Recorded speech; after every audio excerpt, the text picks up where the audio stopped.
A lot of people have been talking about this war in Ukraine, where I'm at.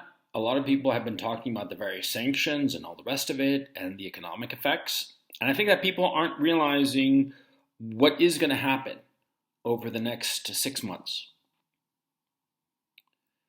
See, in 2011, do you know why the Arab Spring happened?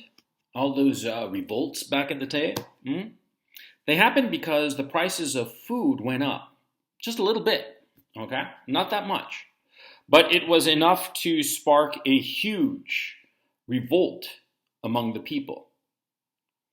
Now, the people in the Middle East and North Africa, where these various protests happened, well, they are, quite frankly, a sturdier people than the people of the West. Those people in the Middle East and North Africa, they were more used to, a more up and down kind of life. The people in the West aren't. The people in Europe, the people in North America, the people in Oceania, they're not used to all of a sudden having to sit down and think whether they're going to pay for food or pay for gas or pay for heating oil. But that's more or less what's going to happen come the fall, the late summer and into the fall, and the winter. Oh man. And so we have to start to think and realize that we might have some sort of revolution on our hands come the fall and winter of 2022 and 2023. I mean, think about it. Already we are seeing how inflation is having its way with different products. We're already seeing that the supply chains have been interrupted by COVID lockdowns, by other things, but we are experiencing those effects now. And we are seeing how energy prices are going through the roof throughout Europe and soon enough in the United States.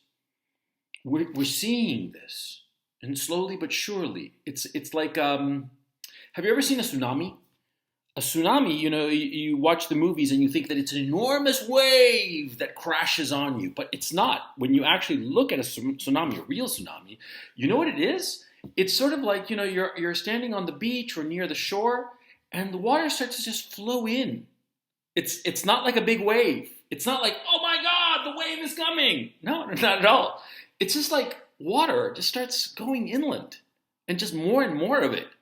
And you're like, what the hell's happening? It's like somebody turned on a valve or something because there's no wave. It just starts to flow in and you can't stop it. And that's what's going on insofar as inflation is concerned. And that inflation is affecting gasoline prices, of course, as a lot of people in the United States have noted. And I told you guys that we'd see $5 to $10 gasoline in just a couple of months. And here we are. And I told you that by the end of the year, it would be $10 a gallon at least. You wait, it's going to be that way. Those prices are going to happen. And the thing is, see, people can't afford those prices.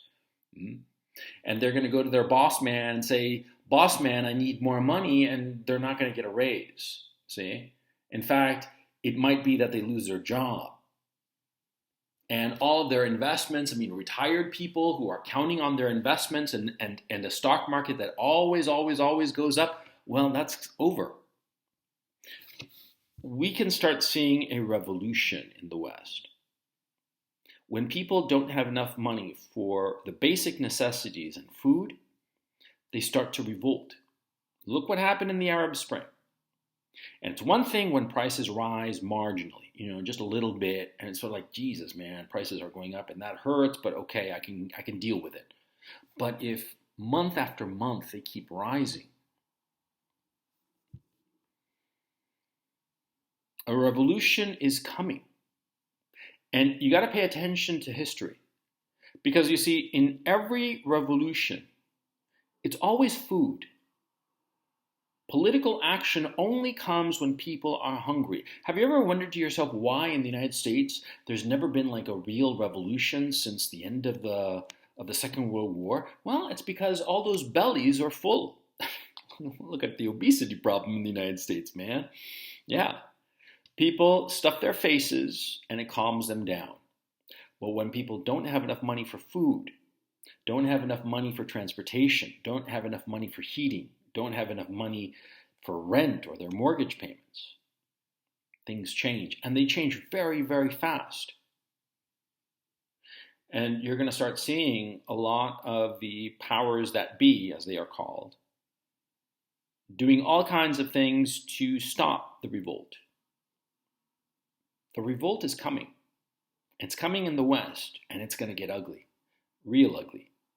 And you should be aware of it. You should pay attention. Pay attention to what's coming. Because, like I said, it's like a tsunami.